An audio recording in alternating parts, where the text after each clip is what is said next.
fois de plus d'inviter l'ensemble des opérateurs économiques, les salariés, ainsi que tous les détenteurs de revenus à se rapprocher de l'administration fiscale afin de souscrire à leurs obligations fiscales. Cette rencontre, dont le thème central est impôts et développement, est l'occasion de rappeler l'intérêt d'une plus grande mobilisation de ressources budgétaires à la réalisation des progrès d'investissement de notre pays. Pour son émergence, nous Gabon a besoin de renforcer son offre de biens publics dans les domaines prioritaires comme la santé, l'éducation, les infrastructures collectives et les institutions.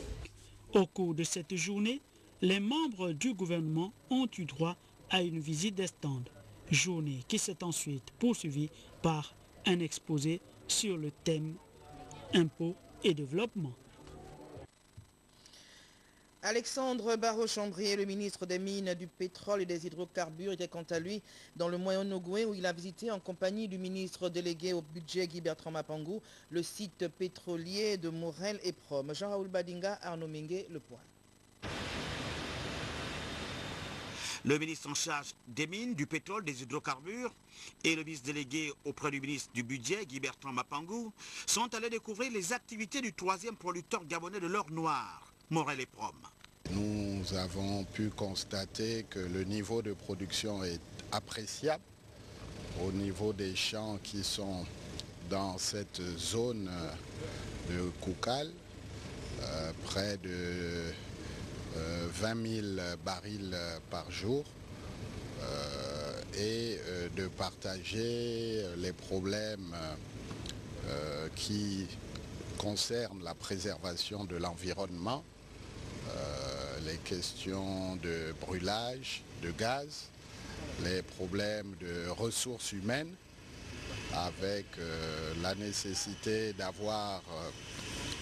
de poursuivre le plan de gabonisation, puisque nous sommes à 91% de la main-d'œuvre nationale, voire les investissements à venir qui conditionneront la production de demain, voire les questions d'utilisation des sous-traitants, avec un accent également sur les PME locales, qui doit être davantage accentuée.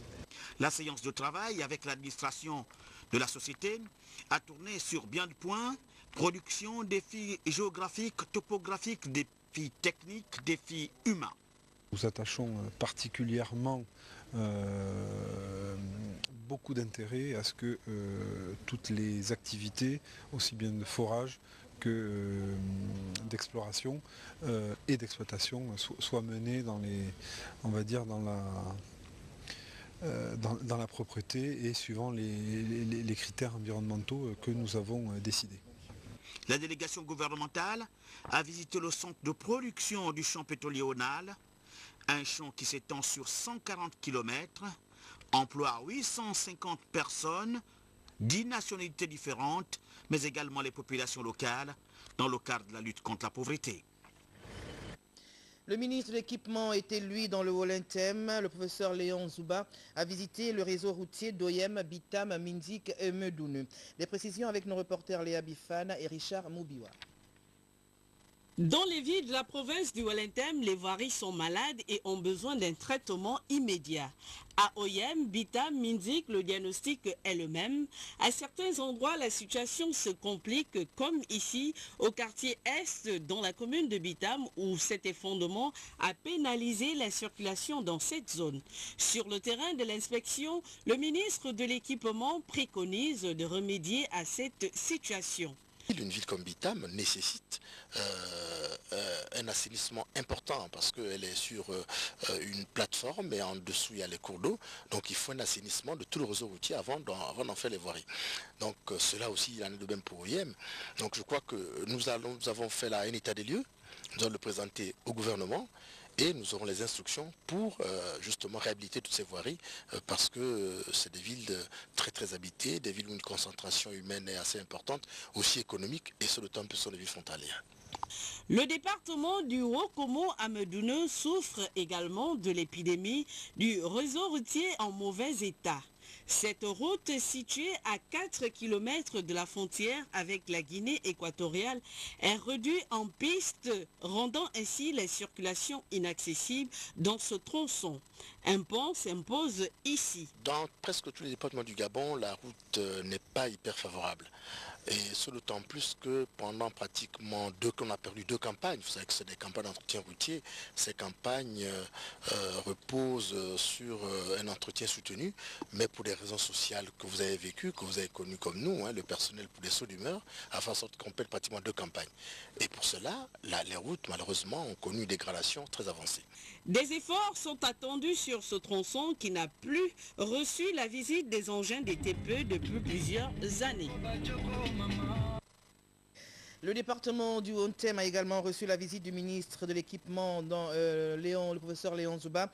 La possibilité d'ouvrir le tronçon routier de Mikébé était au centre de cette tournée. Nous retrouvons Léa Bifan et Richard Moubiwa. Dès l'entrée du département du Haut-Thème à Minvoul, après le district de Bikondom, le décor est planté. C'est une route désastreuse qui accueille le ministre de l'équipement et sa délégation. Au mauvais état de la route s'ajoute l'impossibilité de dépassement et de circulation de 2 véhicules sur ce tronçon. L'ensemble du réseau routier du département se présente ainsi. La note est salée. La route est catastrophique et puis elle nous laisse à désirer, ce qui fait en sorte qu'on puisse avoir des motos qui traînent ici et ça laisse c'est un problème vraiment parce que avec les motos on a vraiment des morts ici.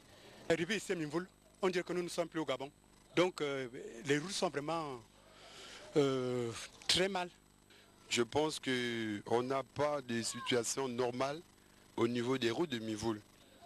Au contact de la réalité, le ministre de l'équipement rassure avec l'ambition d'ouvrir et de tendre le tronçon jusqu'au parc de Mikébé en passant par la route dite Château à Minvoul. Un programme d'entretien routier est actuellement en cours, comme vous l'avez remarqué après Bonseville.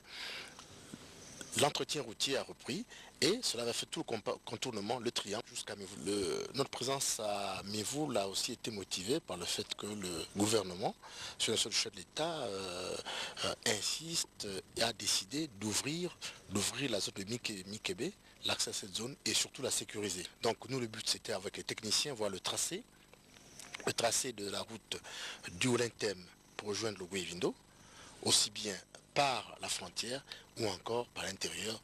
Il faut quand même souligner que le relief ne va pas être très favorable. Il est plus que jamais urgent que la direction provinciale des TP fédère son énergie afin que cette route soit au moins praticable. La gestion de la trésorerie de l'OPRAG reçoit le quitus du conseil d'administration. En 2010, l'OPRAG, l'Office des ports et rades du Gabon, a réalisé des bénéfices évalués en milliards de francs CFA. Reportage, Patrick Simangoy et Victor Mundunga. L'Office des ports et rades du Gabon, lentement mais sûrement, affiche ses nouvelles ambitions dans un contexte de compétitivité dans lequel évoluent désormais les entreprises gabonaises avec obligation des résultats. C'est le credo du nouveau directeur général de l'OPRAG, Rigobert Ikamboyandeka, dont la rigueur dans la gestion depuis sa prise de fonction a reçu le quitus du conseil d'administration qui vient de se tenir dans la capitale gabonaise. De 2009 à 2010, le chiffre d'affaires s'est accru de 3%. En même temps, et conformément à l'engagement que nous avons pris au